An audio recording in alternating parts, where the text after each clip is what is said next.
নমস্কার বন্ধুরা, বর্ষার ইউনিক চ্যানেলে স্বাগত জানাই। আজকে মেনু হচ্ছে ভোলা মাছের ঝাল।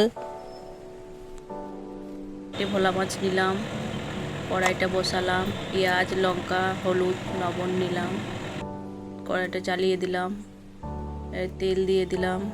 তেলটা একটু গরম হয়ে গেল, মাছগুলো নিয়ে নুন হলুদ মাখিয়ে ছেড়ে দিলাম। দুটো দুটো করে ভেজে নিলাম। ভাজা হয়ে গেলে, একটু লাল লাল করে ভাজা হয়ে গেলে তুলে নিলাম। আবার দুটো দিয়ে দিলাম। 1 চামচ সর্ষে গুঁড়ো নিয়ে 5 মিনিট ভিজিয়ে রাখলাম। তারপরে কড়াইটা বসালাম, তেল দিয়ে দিলাম, দুটো কালো জিরে দিলাম, পেঁয়াজ কুচিগুলো দিয়ে নাড়াচাড়া করে একটু ভেজে নিলাম হালকা। এবার নুন দিলাম, হলুদ দিলাম, লঙ্কাগুলো দিয়ে দিলাম, একটু লাল লাল করে ভেজে আর সর্ষেগুলো জলটা ঢেলে দিলাম। জলটা দিয়ে দিলাম।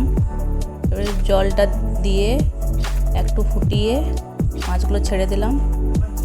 ছেড়ে দিয়ে 10 মিনিট ঢাকা দিয়ে রেখে হয়ে গেল। এরপর কাঁচা তেল ছড়িয়ে দিলাম।